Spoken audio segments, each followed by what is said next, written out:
So week 1 of the new year has arrived. I hope everyone enjoyed the holidays and is ready for 2018. I look forward to the change, the new challenges, and all the opportunities that a new year can bring with it. I use the word can here because we as employees or associates have to capitalize on those opportunities. Maybe I can say we have the responsibility to ourselves to make things happen for us.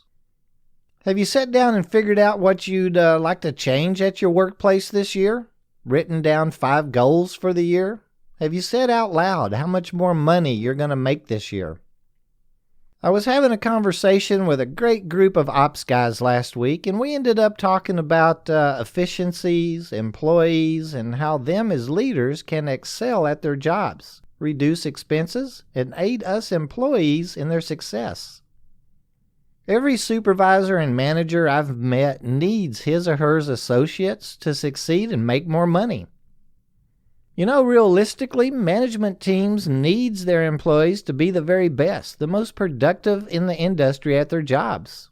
They need to have associates willing, trained, and capable of taking their place, or he or she will find themselves stuck in their positions. You may have heard to always train someone to do your job so your boss can pull you from it when the time's right. I've always tried to have a number 2 ready, willing, and able to take my place. I myself always wanted to be available for that promotion and make that money. I hadn't really planned on speaking of this today. I tell you what, I'll reach out to a couple of new supervisors and managers over the next few weeks, and we'll explore some of their thoughts on advancement. I think it'll be fun and interesting to hear their New Year goals and how they plan on their future success. So what I did want to talk about today was our equipment, our pre- and post-trips and equipment maintenance in particular. I was asked, how's the best way to handle a situation where you've reported an issue with your equipment and it's not being addressed? Well, my first thought was just don't get back on it. But we all know that may not be the best way to handle it, and we'd probably just end up turning our maintenance department or maybe even our manager against us. A more proper way to address would be to use knowledge to get it fixed. Throw out the financial costs that'll be involved, loss in productivity, and the accident potential if one exists to our managers, and I'm certain he or she will see that it's addressed and probably immediately. Remember, we're working on our careers, or I hope we are. Although our first thought could be to get loud, feel like we're being singled out and our concerns, just aren't being taken care of, but that's not going to get us noticed in the light that we're wanting. We'd be reacting like a person working at a job or towards just a paycheck. If we're doing our job and have our eye on that next position, that's going to pay us a lot more money, probably with more responsibilities. We need to be reacting to every situation from the mindset of expenses and productivity. We're going to get noticed presenting that type of personality and attitude much better and quicker than being negative or being, kind of a problem.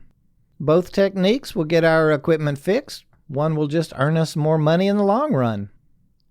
Let's all remember it's our responsibility to do our jobs to the letter, and our pre- and post-trip reporting is the first step and the last step in those jobs. We will never get in trouble by performing our jobs. But I can assure you, by not performing at them, we won't have them very long. A quick true story. Many years ago, I had a buddy whose sit-down or counterbalance forklift had a leaky hydraulic hose. It didn't leak unless the second stage of the mask was raised really fast or at full speed. We were back in the charging area, and we saw it dripping. Kind of talked about how he shouldn't use it, but he didn't want to be told to go select on a pallet jack, so he went ahead and jumped on his lift. Well, about 2 hours into his shift, the hose ruptured and oil went everywhere, all over the floor, soaked a lot of the product, not to mention it went all over him.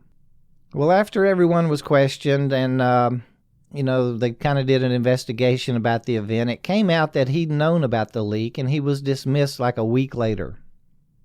Another incident that ended up costing an employee the cost of some freight. His blade on the slip sheet attachment was not true, about a 1/4 inch warped, and when he scooped under a stack of frozen French fries, he ripped open the entire bottom layer. When maintenance checked his pre-shift sheets and compared them to the previous shift's post-trip document, they found it had been recorded and that he had not actually performed his pre-trip. He got to keep his position but ended up paying for the product because he'd been negligent, and of course he received a corrective action write-up. Those are two really great examples of how important it is that we perform our duties as directed. Just yesterday I was reading an article I saw on Facebook from Truck One News, and I'll add the link to this in the show notes. It was titled Top 10 Most Dangerous U.S. Roads for Truck Drivers. It reads as, an additional 36% more trucks are on the roads during the holidays, says Zonar, and truck companies can use logistics to help keep drivers safe. To aid those decisions, the company released graphics showing the top 10 most dangerous roads in the U.S. for truck drivers. Knowing which stretches of road are the most dangerous for trucks in terms of total accidents can help operators and fleet managers potentially decrease their chances of getting into an accident and help keep other drivers safe by adjusting their routes or schedules, varying driving times and loads, or increasing inspections and checkpoints. According to the U.S. Department of Transportation, the top 10 most dangerous roads for truck drivers based on total accident volume between 2013 and 2016 are, and it goes on to list the 10 that they were talking about. I'm not sure I'd agree with their list, but I did find some of its statistics very interesting. It goes on to say, more than half the trucks involved in accidents were found to have at least one vehicle defect. Kind of a point to my feelings of how important a good documented pre-trip can be. It may not catch everything, but it's important to perform it, and it's really our job to do so. Some other statistics that they talk about or that they state was 30% of those were found to be directly caused by equipment failure, including brake, tire, light, and transmission failure, as well as vehicle overload. Adverse weather caused 14.7% of accidents, with rain as the most common cause, which was 72.6%, as well as fog, which came in at 12.5%, and snow, 10.12%. The increased volume of drivers on the road during the holidays are comprised of private passenger cars, 23%, delivery fleets, 10%, and people carriers such as rented buses and shuttles were 3%. Look around any room and you'll find the majority of the things you see and use are there because of the approximately 3.5 million truck drivers on the road at any given time. 3.5 million truck drivers on the road at any given time. That's a huge number, isn't it? We've discussed here at WAOC how pretty much everything we see and use each day has gone through a distribution center and or been delivered by a truck, or at least a component of the item was shipped at some point.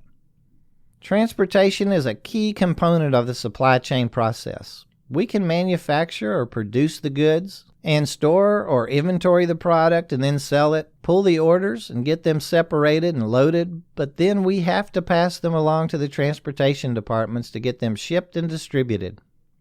We've mentioned how interested in the logistics fields can be in some other episodes, and really the opportunities are just as endless as in the warehouse segments of the industry. I know several men and women that started out as driver helpers, and 3 that moved on from the dispatch clerk position. And routing is another great way to break into the logistics and transportation departments. And talking about breaking into transportation, I was reading a post on one of the job boards from an applicant looking to enroll in a CDL course and get his commercial license. He was looking for a class that would not interfere with his day job. I really had 2 thoughts here. I feel the classroom route, of course, can be beneficial, but from my experiences, you'll need to not only have the license, but some miles under your belt to get that driving job that you're really looking for. Many of these classes, which can be a bit expensive, will require you to do some over-the-road work for the company that you're dealing with. Now, that's going to get you the needed experience in miles, but you'll need to be prepared to be away from home quite a bit. I'm really more of an advocate of working in the industry as a driver helper, dispatcher, or clerk of some kind and moving into transportation within your present employer. There's so many advantages going this route. You're getting paid for learning instead of paying to learn.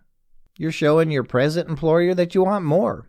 And I feel in many instances, you'll achieve your goal much quicker, especially in the distribution field. I know others may disagree, but that's kind of my opinion, all 2 cents worth of it.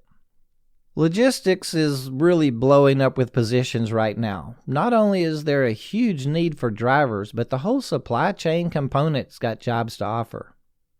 Look on any job board or advertisements and you'll probably see some open positions for freight broker agents and logistics coordinators, and we ourselves retweet several of them weekly on our Twitter feed.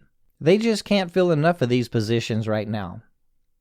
Speaking of logistics careers, today's universities and a lot of our community colleges are offering some great courses in logistics.